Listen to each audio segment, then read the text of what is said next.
Ay, eto na ha. Pakinggan natin at saka panoorin natin ang mga allegation. Allegation pa naman to kasi hindi pa naman napatunayan. Hanggat hindi pa napatunayan, nananatili pa ring inosente ang isang inaakusahan nila, di ba?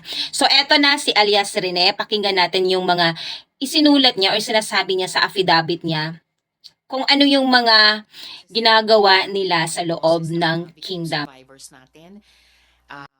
Pakinggan po natin yung testimony ng ating Let's unang success. watch it. Hello pala. Welcome to Rain TV. And I have in my hand his affidavit under oath. So, Elias Rene, you have the floor para basahin ang inyong affidavit. Ako po si alias Rene. Nasa 8 taong gulang at nakatira po sa Pasay City matapos manumpa sa ilalim ng batas at nagsasaad. Na-convert ako sa Kingdom Eto of ha, Jesus Christ noong 2015 siya 2015 sa pamamagitan po nagsimula ng doon aking sa pagiging miyembro ng Keepers Kingdom. Club International na isang youth organization ng simbahan na nagre-recruit sa mga paaralan. Kasama ng aking high school sa Tacloban City. Nag-aalok po sila ng fake scholarship para Taga-Tacloban maiganyo pala po ang siya. mga kabataan. Pag nahumaling ka na po sa kanila, unti-unti na po nilang ipapakilala si Apollo Kibuloy na siya daw ang anak ng Diyos at siya ang may-ari ng sanlibutan. Pumasok ako sa full-time ministry dahil sa paniniwalang iyon at buong pusong inalay ko ang aking sarili sa kingdom. Sinabihan po kami ni Kibuloy na iwanan namin ang aming pag-aaral, ang aming pamilya at aming mga pangarap sa buhay dahil kailangan namin mag-focus sa mga ipapagawa niya at para daw kami ay maligtas sa aming mga kasalanan.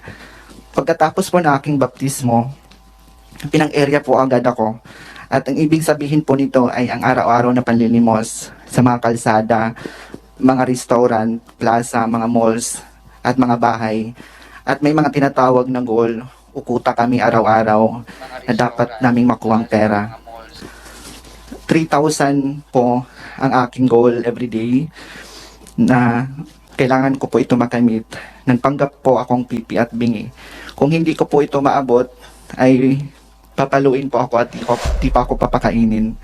Pag bare months naman po, o mula September to December, ay mas puspusan po ang aming pamamalimos. 1.5 million po ang aking goal na kailangan ko makuha at maibigay kay Kibuloy sa loob Oo, po ng marami tayong mga 4 na buwan. nakikita na mga ganun. Kaya ha. 8 a.m. to 11 p.m. ako na mamalimos. Halos wala na pong pahinga at kain. Lilimos, or ano ba yan, mga ginagawa Gumagamit nila. din po kami ng mga fake charity para mas sa nakakaawa ano lang kami naman yun, tignan. ano siya, voluntary nilang ginagawa yon para sa loob ng simbahan. Kalaunan po ay naging youth Yun leader na po din ako. yung ano nila, At yung naging part task ko po ang nila, mag-recruit kumbaga, yun yung sa iba pang maibigay mga nila kabataan na para sa umali simbahan. umali po sa simbahan at mamalimos din. Dito na po ako magsimulang magtanong at magduda. Jesus, to serve Nagigilty po the ako church. Yun yung way na nila mag-recruit para ng iba pang magsilbihan mga ang kabataan. Panginoon. Gusto ko na pong umuwi sa amin, pero sa isang banda po wala na po ako mapuntahan dahil iniwan ko na po ang pamilya ko. Nung nahalata na nila na po, ako po ay may agam-agam, pinadala po ako sa Central Headquarters sa Davao. Akala ko ay matutupad At na eto ha, ang pangako nila kung sa sa akin ganitong klase kasi, pagpag-aralin 3,000 sa a Jose day, Maria College. yun yung ano nila, Pero parang dinala lang quota pala nila, nila ako sa 3,000 Door a day. Mountain, kung saan po dinadala Para yung mga makuha nila function yung workers goal nila at o yung hindi mga sila hindi nakakakuha maano. po sa Kanang mga ganing quota murag nila na kung ganun kailangan sila ng kanang pagwawasto. halimbawa pag hindi nila Ako makuha po ay yung quota naging nila landscaper ni Kibuloy sa merong Glory masamang Mountain. mangyari sa kanila. At doon ko na po naranasan ang pananakit mismo sa kamay Siya, ni hindi pa Kibuloy. natin masasabi na Pag hindi po totoo siya siya kasi hindi pa naman nagagandahan napatunayan. sa aming landscape At sa eto, mansion niya, Pag peak sinasampal season, niya diba, po kami at September, tinahampas. October, November, December. So, mga na apat buwan ito, yun, mga 4 months. beses ito sa isang linggo. Meron Sa Glory pala Mountain silang po, goal na 1.5 pag dumadating po si Kibuloy, million sakay sa ng chopper, apat na buwan. may dala po Kasi siyang mga malalaking peak season, bag maraming nagbibigay. na laman po ay mga iba't ibang uri ng baril. Eto At pala, nilalatag po ito sa tent. kaya siya pumasok Nakatabi po ng doon mansion sa niya. kingdom. Minsan po pumupunta Meron din kasi po doon dito si former yung President kasunduan. Rodrigo Magpapasok Duterte. sila doon at at maabot nila former yung Mayor, ano nila, Davao Mayor Sara yung Duterte. kota nila. At pag umaalis na po sila doon sa Glory Pag-aralin Mountain, sila. Kaya din naman dala na siya, po nila yung mga bag. iniwan Na siya yung pong bag family na niya nilalagyan po for ng the mga sake baril. na makapag-aral Noong 2020 po, siya, diba? Para nagpaalam for po the ako na sake umuwi din sa amin dahil hindi ko na po kaya yung pananakit ni Kibuloy. Inassign naman po ako pero hindi po ako pinayagan. Inassign naman po ako sa personal assistant ni June Andrade na isang sa mga mataas na opisyal ng Kingdom. Dito po ako nakaranas ng mga sexual abuse. Pinipilit niya ako na pinipilit niya po ako i-blowjob at i-masturbate siya. May basbas naman daw ito kay Kibuloy. Tinumong ko ito sa Executive Secretary ng Kingdom at CEO ng McDonald's KJC na si Eleanor Cardona.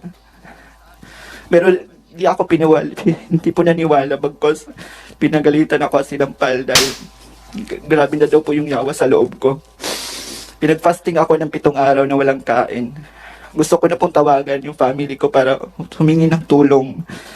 Pero wala na po akong cellphone. Sobra-sobra yung mga naranasan Kalagitnaan po ng nila doon sa 2020, loob ng Kingdom. ako po ay assigned sa SME9 News sa Makati bilang pong researcher. 8 a.m. to 4 p.m. po yung duty ko sa newsroom. At 6 p.m. to 11 p.m. naman po ako namamalimos. Si Tina San Pedro po, nabos namin sa SME9. Kaya siya din nagsasabi sa amin na kailangan namin ma-hit yung aming mga goals. Minsan din hindi ko po ito naaabot dahil na rin sa pagod sa duty sa newsroom. Kaya sinasampal po ako at hinahampas ng libro ni Tina San Pedro. 2021 po ako umalis ng tuloy ng Kingdom. Siyempre, di ba? Buong loob ko at kahit natatakot ako. Sabi ko hindi na ako magpapapigil pa. Nabanggit niya si Nung unang araw yun nila ako former payagan. President Duterte Pero kalaunay pumayag at sila saka matapos ko sabihin na Vice kakasuhan ko si President Tina San Pedro. Duterte Pero bago ngayon po ako umalis ng Seminay, kinausap po ako ng Seminay CEO Marlon Rosete na wag daw ako magsasalita tungkol sa Kingdom, anong mga nalalaman ko, especially sa mga nakita ko sa Glory Mountain. Kung hindi, ipapakulong daw ako at mawawala ako dito sa mundo. Sana yung mga ganitong Nanahimik po yung ako mga ng ilang ganitong taon. mga Bitbit po incident, ang trauma. Ang aking mga file a pinagdaanan. case. Mag-file Lalo kayo na ng po kay case member doon ng sa court. LGBTQ community. Diba? Mag-file kayo doon. Maraming salamat po.